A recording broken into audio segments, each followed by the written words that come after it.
I'm going to prepare some bone-in pork chops. And I love making pork in the wood-fired oven.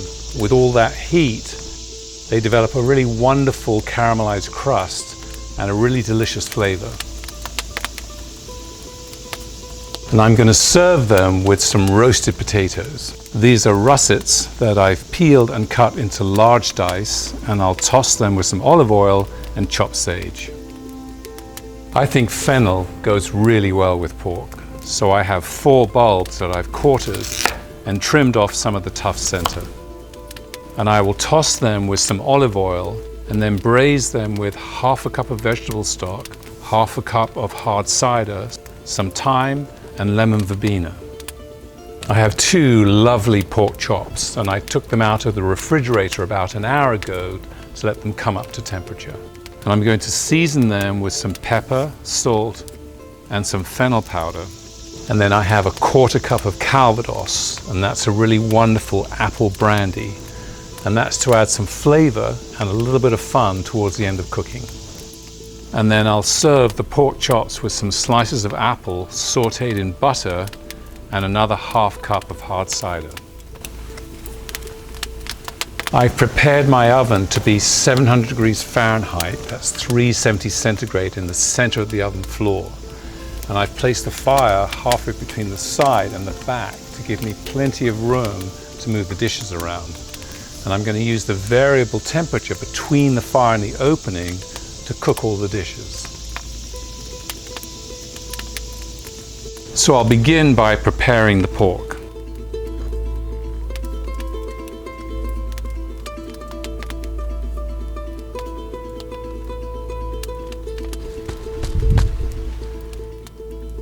Next, I'm going to prepare the fennel because they're going to take the longest to cook. I'll season them, pour in the vegetable stock and the cider, and then add the herbs.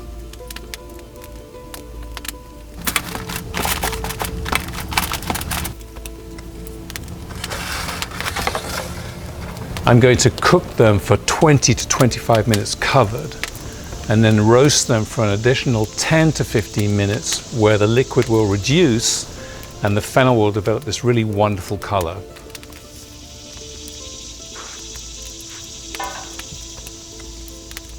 The potatoes will take around 20 to 25 minutes. So I'm going to add them to the oven around 10 to 15 minutes after I put the fennel in.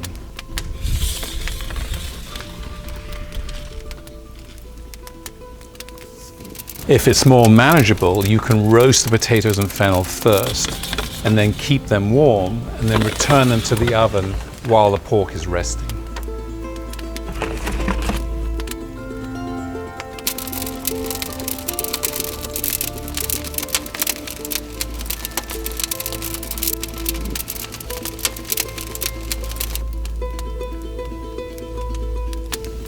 I'll heat up the pan for the pork and add just a little vegetable oil. I'll add the pork chops with each fat cap facing the outside of the pan so I can turn them one at a time towards the fire. That's so the fat will render and also it'll become a little crispy. With all the heat in the wood-fired oven, the pork is going to cook very, very quickly, so it's only going to take about 8 minutes at the most.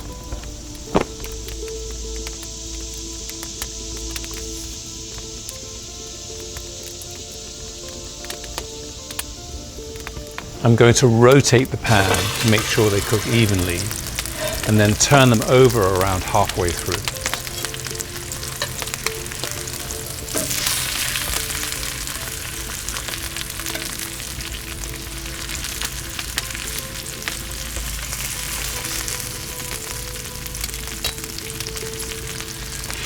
If you want to use a meat thermometer, the internal temperature should be 145 Fahrenheit or 63 degrees centigrade.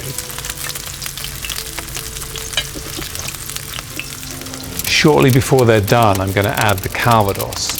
If you don't have any Calvados, you can try using a Bourbon or a Brandy, or you can simply skip this step. Adding the Calvados will add an additional depth of flavor to the pork.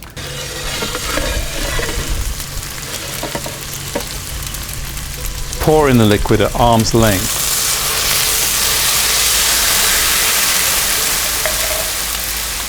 And then return the pan to the oven with some tongs just to be safe.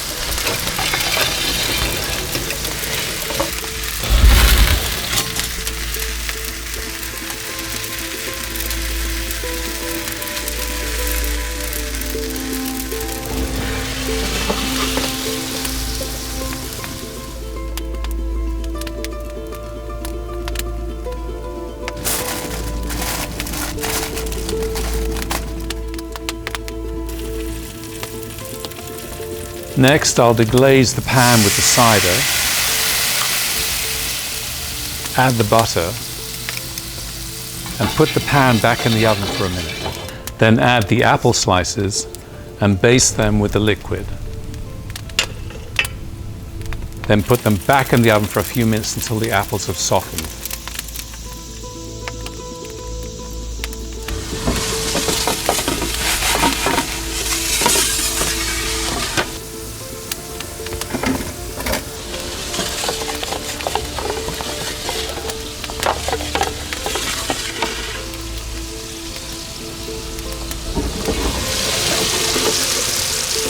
Once all the dishes are prepared and the pork has rested, I'll cut it into thick slices and serve.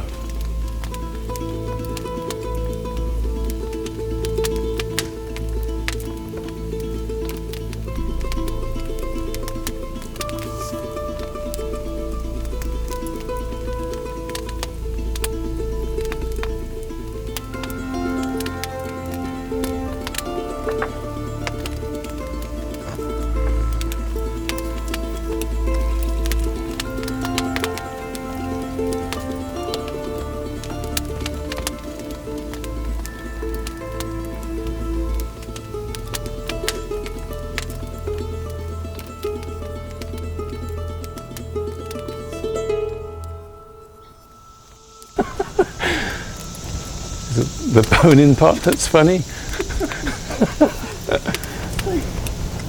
What? Do you say bone-in and chop? Isn't it the same? A bone-in pork chop. You can just have a pork chop, or you can have a bone-in pork chop. It's a different cut.